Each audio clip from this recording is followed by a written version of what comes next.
ពួកវាមកហើយចូលមកវើយអញប្រយុទ្ធជាមួយពួកឯងដល់ងាប់រុញគំនរភ្លើងទៅមុខរាំងមាត់រុងទៅ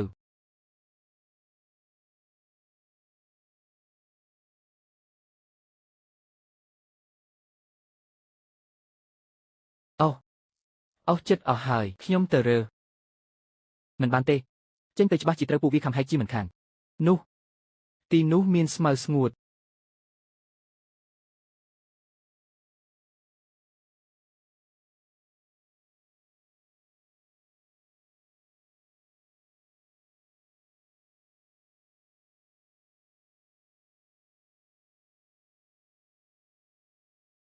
យប់មិញបងមិនបានគេងទេអីគេងមិនលក់ទេអាសត្វអស់នោះវាមិនមែនជាជ្រូកព្រៃធម្មតាទេមើលនេះទៅជ្រូកព្រៃធម្មតាក្រចកវាមិនធំបែបនេះទេមានមនុស្ស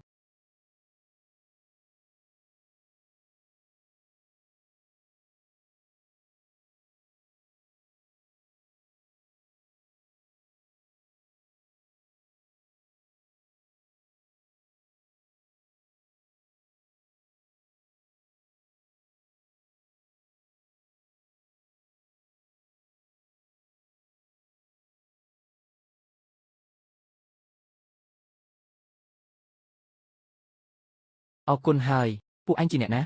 មកពីលើកប៉ៅដែរមែនទេខ្ញុំឈ្មោះជីនឡាននេះជីជើហ្វាយខ្ញុំយ៉ាងម៉េចគុយចុះពួកឯងមានអ្នកផ្សេងទៀតទេមានតែពួកយើងពីរនាក់នឹងឯងយប់មិញយេសូសំឡេងក្នុងព្រៃមិនហ៊ានចូលទៅទេពេលនេះមានសាច់ស៊ីហើយមិនអាចនៅទីនេះយូរទេពួកវាធំក្លិនឈាមច្បាស់ជាមកទីនេះមិនខានយកសាច់ទៅត្រឡប់ទៅទីទួលវិញឯងពូកែវីតបគួរសំដែរតើផ្ទះធ្លាប់បើក្លឹបហាត់ក្បាច់គុនហាត់តាំងពីតូចធំឡើងធ្វើជាអង្គរៈចុះលោកធ្លាប់ហាត់ដែរខ្ញុំមិនចេះក្បាច់គុនទេតែធ្លាប់ជួបអ្នកចេះគុនច្រើនក្នុងសមាគមពាណិជ្ជកម្មមានមនុស្សគ្រប់ប្រភេទឃើញច្រើនទៅក៏មើលដឹងថាឯងមានអ្វីដែរសមុទ្រលើសមុទ្រមានកប៉ាល់អ្នកជួយសង្គ្រោះក្រុមសង្គ្រោះមកដល់ហើយគេមើលមិនឃើញពួកយើងទេកប៉ាល់នោះមិនដូចជាកប៉ាល់សង្គ្រោះទេតូចពេកហើយអាចជាទូកនេសាទឬមួយក៏ចោលសមុទ្រ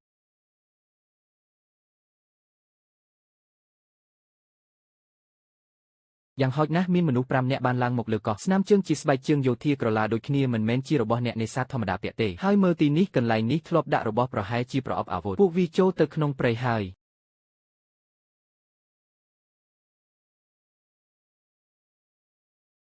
មិនមែនជាមនុស្សយើងទេ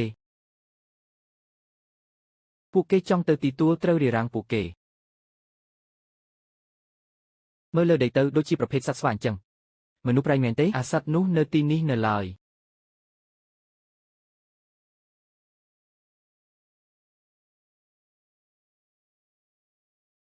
មានគេកាន់កាំភ្លើងសម្ដៅមកទីទួលហើយពួកគេអាចជាចៅសមុទ្រឬអ្នកលួចឆ្លងដែនយើងមិនអាចតាំងដោយផ្ទាល់បានទេចុះគិតយ៉ាងម៉េចរងចាំស្លាប់មែនទេយើងលាក់ខ្លួនសិនទៅកុំប្រឈមមុខនឹងពួកគេប្រហោងថ្មនេះអាចលាក់ខ្លួនបានចូលទៅសិនទៅលើកោះនេះមានរបស់ដែលអាចសម្លាប់មនុស្សបានច្រើនណាស់ទុកឲ្យពួកគេប្រឈមមុខជាមួយសត្វចម្លែកនោះសិនចុះបងមានន័យថា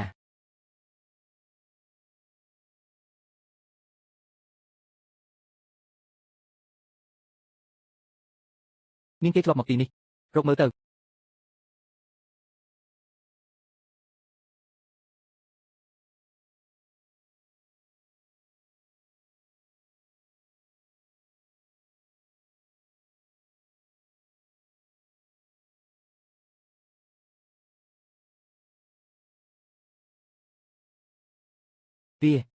វារកពួកយើងឃើញហើយ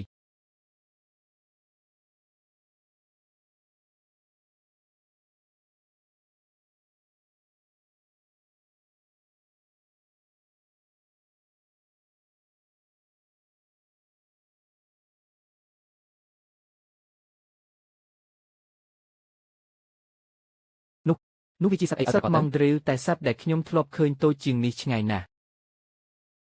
សត្វម៉ង់ឌ្រីលពេញវ័យកម្ពស់មិនដល់កន្លះម៉ែត្រផងតែមួយនេះធំជាងធម្មតា3 ដងឯណោះនៅទីនេះលេងបានហើយអាចថាវានឹងត្រឡប់មកវិញទៅហើយអ្នកផ្សេងទៀតចេញទៅទាំងអស់គ្នា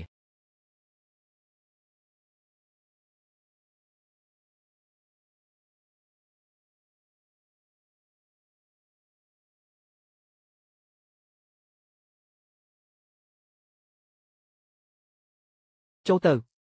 នៅខាងក្រៅគ្រោះថ្នាក់ណាស់ចូលទៅលាក់ខ្លួនសិនទៅ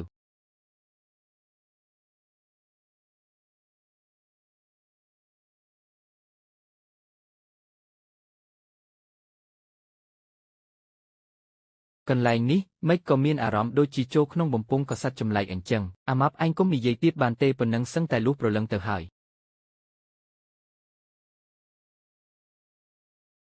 ផ្លូវនេះមានខ្យល់ច្បាស់ជាមានច្រកចេញ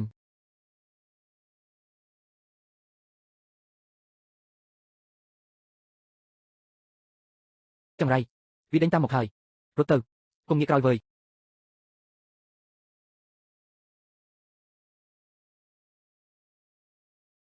ជួយផងវើយខ្ញុំមិនចង់ងាប់ទេខ្ញុំចូលមិនរួចទេជាប់ហើយ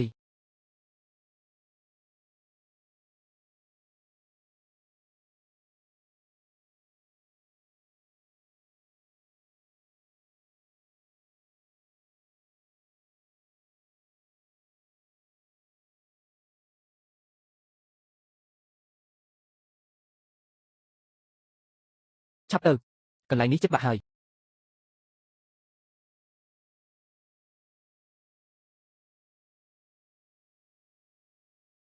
មិនអីទេវាឆ្លងមកមិនរួចទេពួកយើងនៅរស់ទេ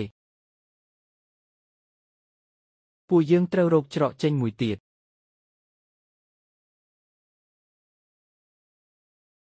ចង្រៃមែនកន្លែងខ្មោចលងអីហ្នឹង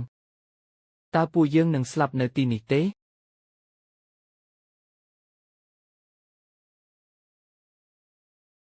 អ្នកទាំងអស់គ្នាកុំកម្រើកមើលឲ្យច្បាស់សិនថាវាជាស្អីមានមួយក្បាលទៀត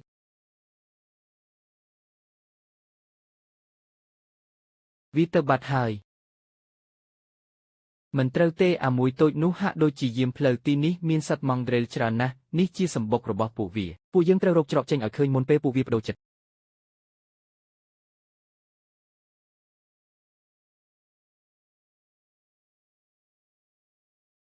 មើលទៅមុខទៅនោះជាសំឡេងទឹកទីនោះមានមាត់រូងនិងពន្លឺតោះដើរតាមចរន្តទឹកទៅតោះ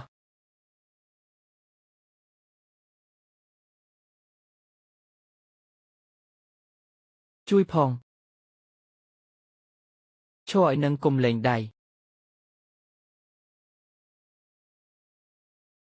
អាចវាឡើងបានខ្ញុំឡើងទៅមុនរួចចាំទាញអ្នកទាំងអស់គ្នាឡើង